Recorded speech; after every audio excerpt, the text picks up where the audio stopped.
Hey guys, Tim here. Welcome to Oregon in the wet season.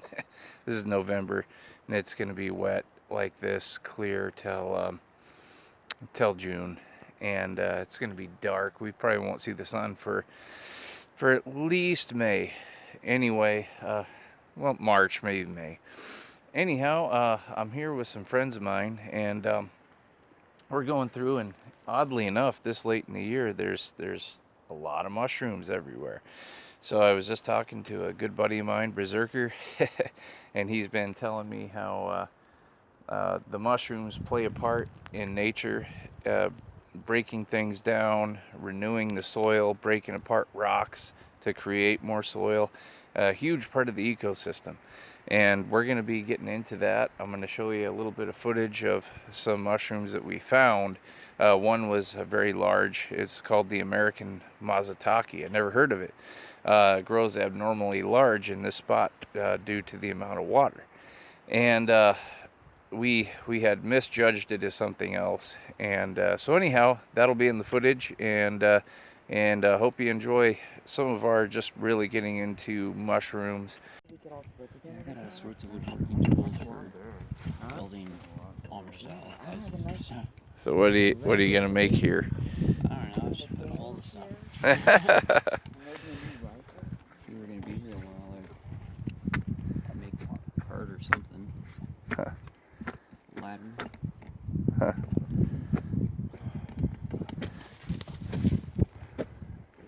It's just not biting very good. But how do you know if that mushroom's poisonous? Well, depending on what color it bruises, it'll tell you which toxin it is. If it doesn't bruise, it's not poisonous. Yeah, this isn't poisonous. You can eat that? Yeah, don't know how good they are. What's the name? I'm not quite sure.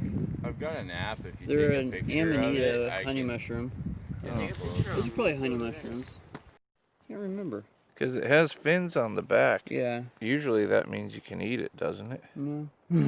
Oh, it doesn't? No, the most poisonous mushrooms have gills. Oh, whoa, good. That's good to know. They're called death caps. This Why is that? possibly poisonous. Yeah, it's poisonous. How do you know? So when you break it apart, this will start changing different colors. If it turns brown, it's arsenic. If it turns yellow, it's cyanide. So that what color did that turn? Brown? Brown. Oh, so that's poison. Mm-hmm. Okay. This kind is... It's got a gooey cap. If it turns might yellow, be a wax cap. If it turns yellow, it's fine. No. Just if it turns if anything. you break it and it turns any color whatsoever, it's that's probably normally an poison. indication of poisonous. These, I believe, because they're white. Regular ones are usually like a light tan with a darker center. What's the name of that one? I think they're cubanesis. And that's the totally red. Yeah. That's your standard Hallucinogenic. flume. Oh, totally cool, bro. I had to do a report on. Okay, what's the name of that one? It's a bolete. King bolete, you said? I don't know if it's the king bolete. The king boletes are usually like that big, but it's pretty much the same thing. These ones have a shorter, fatter stem. No, it Shoot. It changed. Pretty rotted. Oh, so that one's history anyway. It's pretty dry. Now, But I guarantee there's more around. what's this one? I don't remember what So I these are licked called. this They one are a just a type of little bit, and polypore you can feel like a because they don't have the gills on the back. They have little air pockets that are filled with spores. Yeah. And What- then those are And then closed spit it off out. until Yeah, you when the spit it out. fruiting finishes, and then those open up and just dump seeds out. So What about is this that one? poison? No, this one's like red almost. No. I don't know. A lot of I don't think that polypores one aren't. is. But they don't taste very good. Yeah. They're not known to be good. What did you say about that one you just had? The one I just had was poisonous. You touched, That it one touched didn't- my tongue. Yeah. It felt like battery acid. Oh, so that's Yeah, that's an nasty. indication. Ooh, wow, that like This, wrecked the out. stipe's completely gone. So you couldn't eat that one anyway. No. You could, but there's a lot of... These ones are. Those are edible? I'm pretty sure these ones are. What's the name of these? This is edible. Oh, what you got there? This is one of those ones back, the bolete. Oh, sweet. Its veil is still intact. That's a nice shroom. Are you keeping it? So, yeah, I'll keep this one. This one, these are edible too. Do you remember the name? Those kind of look like a enoki type, but They're almost like the chicken of the woods. You sure those aren't oysters? Those aren't oysters. Oysters only grow on wood. They're probably in the same family as. Cluster. All right. Put it in more. Those fell off. Oh, okay.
Hey guys, Tim here, and I'm up in the mountains by the coast in Oregon, and I am hunting elk.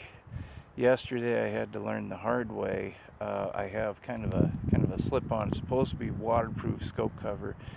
Didn't work. Water got in the scope and bogged up my sight, and no matter how much I took a cloth to my scope and tried to get the water off, there was fog. It was terrible. And I was just going to let you guys know I found what works for me is these lens caps. They collect condensation, they get water inside them and outside, but it's better than what I had. And it may give you that crucial shot that you need at that crucial time.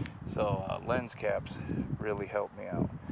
So alright, I'm going to keep on trying. Hey guys, just wanted to show you why I'm not a big fan of clear cuts. Over here, this is all reprod, and but it's nice reprod, and it's a healthy forest, and it's got an entire ecosystem going on. Right across the road here, you just have devastation. There's not a lot going on as far as ecosystem goes, and this is a mild clear cut. I've seen entire ecosystems wiped out. Just insane. And you know, some stockholder on Wall Street loves it because it keeps the numbers up, but on his stocks. But in Japan loves it because they get the logs. But over here pretty much screws us over, people who have loved our hunting sites and our camping sites, recreation areas for years, and they're just wiped out. And it's just a major bummer. But here's this kind of a mild idea of what happens. You know, and you'll get a lot of people that'll say, well, we've got to harvest all these logs or there's going to be fires. Well, I've seen forest. I still remember the forest. I'm just barely old enough of sugar pines that were 8 feet in diameter, several hundred years old. Those forests existed just fine before we got here, and I'm not opposed to selective cutting, leaving trees standing, but when you've got this kind of thing here, where you're just wiping out entire areas of forest, I mean, if your conscience doesn't tell you that that's wrong, I don't know. I don't know what to say about that. Here you go, guys. No such thing as old growth here. This is complete devastation. This is crazy. Anyway, you know, I'm just really glad I'm just barely old enough to remember what the old growth looked like. You're never gonna see that anymore.